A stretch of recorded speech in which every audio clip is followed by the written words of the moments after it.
Welcome back. It's been a while. By popular demand, I'm here to show you what I did to get the Nerf Infinite into the 170 FPS range on N1 darts. I'll explain later in the video the importance of cutting down the darts, but for now, let's pretend we're modding like it's 2014. Internally, the Infinite is like a pump-action chrono mag with a rotation mech at the front. This is confirmed after Out of Dart's recent video where Luke explained the developers tested the darts with a modified Chronos, which coincides with my measurements of the Infinite's plunger volume at 61 cubic centimeters, which is just under most rival plunger tubes at 63 cubic centimeters. For those looking to expand upon or create different RAM options, the RAM is connected with a single screw and clip, allowing for possible 3D printed or machined versions in the future. After removing the RAM and looking at the base, the air restrictor is held in with 4 tabs and can be clipped out with flush cutters, allowing the entire system to simply fall out. To help reduce dead space and create a bit of a funnel for the airflow, I filled the RAM base with hot glue. From here, we can move onto the plunger tube mods. For simplicity, I'm not going to remove the cap on mine since it would put unnecessary strain on the clips.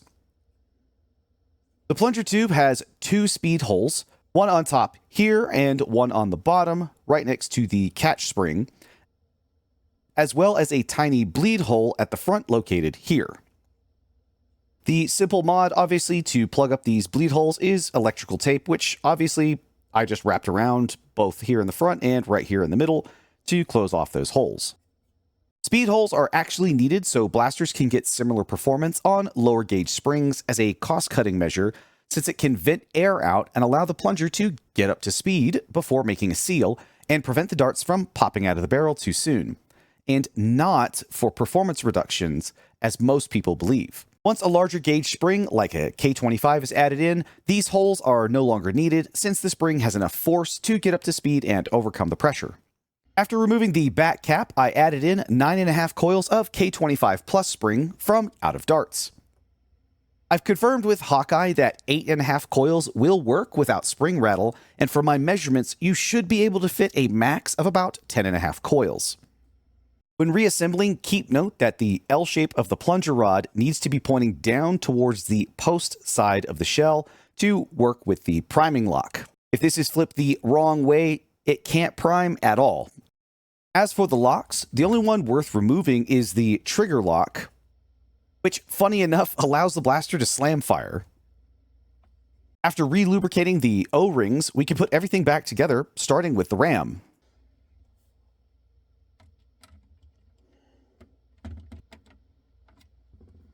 Then we can twist the plunger tube back into its locked position.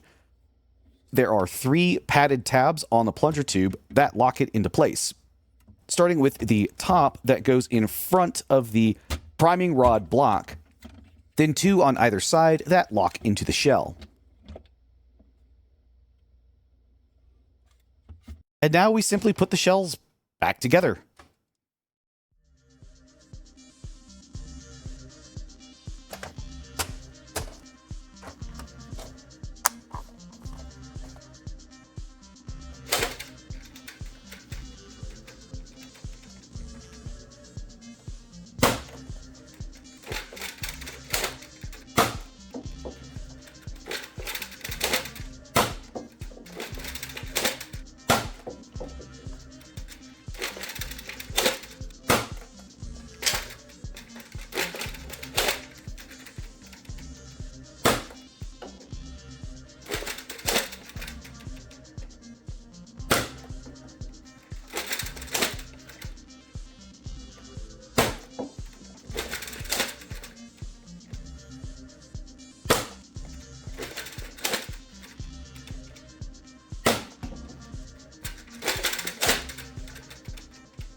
Hey, I just want to pause the video real quick. On these test firing demonstrations with the cut down in N1 darts, I want to state that they are running about 10 to 15 FPS lower than my initial testing. And the only thing I can believe is going on is during recording, having to take this apart multiple times, handling of the parts, it might be getting a little bit of bad sealing. Maybe the lubrication was wiped off a little bit too much, and now it's just not getting the good numbers. However, still mid to high 170s is nothing to sneeze at, so just wanted to clarify that before people went down to the comments and go, oh, you were lying about stuff. No, it's when I crack back into this for barrel modifications and stuff like that, I'll also double check the O-rings to see if I can get a little bit better sealing on it as well. All right, back to the demo. Now that everything's buttoned back up and we have our chronograph readings, let's go ahead and take it outside and actually try some range testing at about 30 feet on a rival target. All right, so for me to the target, it was right about 30 feet. Let's see if I can hit anything.